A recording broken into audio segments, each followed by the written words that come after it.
Hello and welcome to my next model railway help video.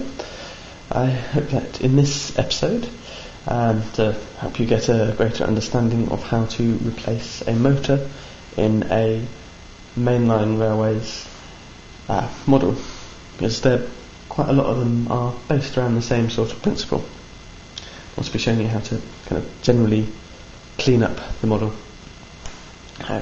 This is the model I will be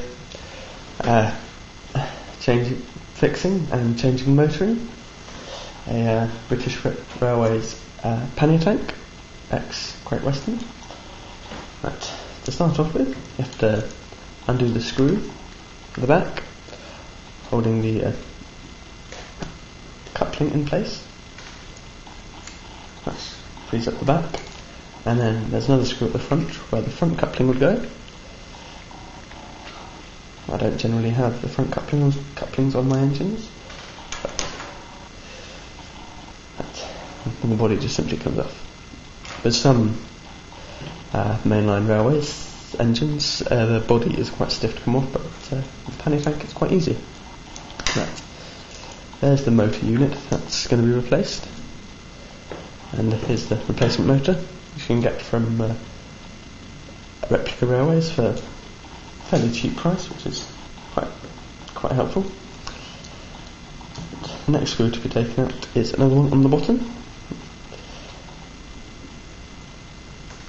and another one at the back. Then the bottom should just unclip like that, and then the wheel set can just come straight out. And you're left with this lump of metal. The next stage is then to take out these side screws. There's 4 of them. One there, one there,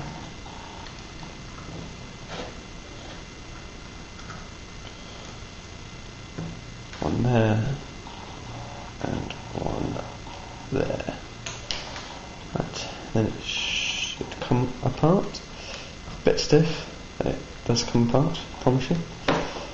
It comes out. And you've got a few of these little separator bits made out of plastic, insulating.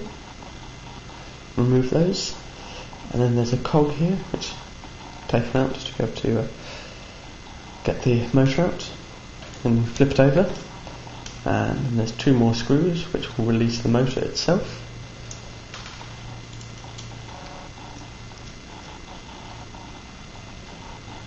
And the motor itself is freed. You can then put the replacement motor in, make sure you get it the right way around. The little leg that sticks out there goes towards the back of the engine. And then there's the fun part of remembering where each of the screws go. And these models are very simple, as there aren't any wires that have to solder up to put the motor back in. It's all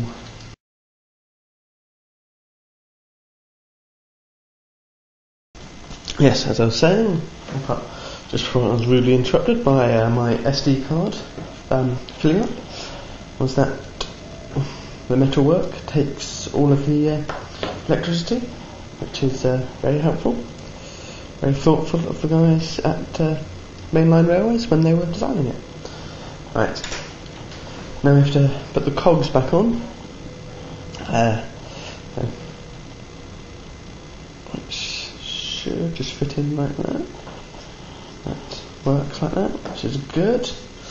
Right, then we have to put these little insulating sectors back in, separators. One goes at the back there, with the fat bit going at the bottom, and again, the fat bit goes at the bottom and the bit at the front.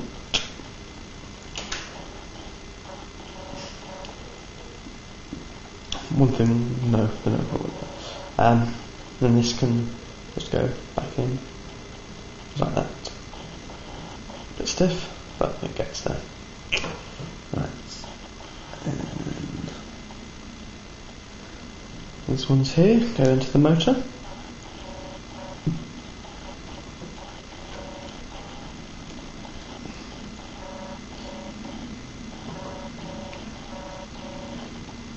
And then these two here go into the little bits just there, which inside are little square boxes, see just there, which go in the square holes, non-surprisingly. And that goes back in there just like that.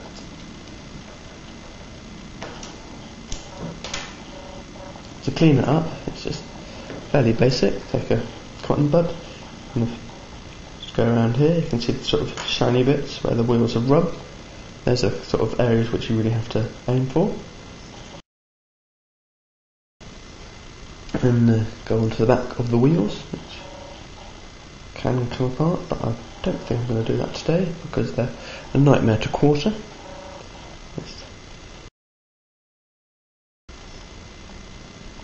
Right, now that that's done, flip it upside down. The wheel set that has the cogs in it goes at the back, and then it should all drop back into place all very nicely. You take the frames on the bottom of it and try and remember which way round it went. That goes at the back, so there's the little indent there for where the cogs go.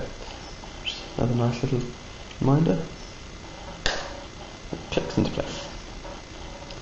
And take the two screws that went into there and put them back in.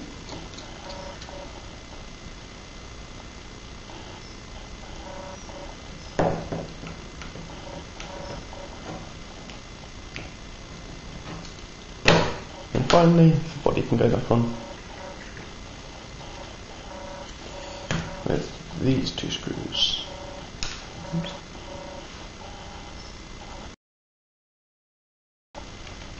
And voila. And just thought I'd show you the similarities between two models made by Mainline Railways.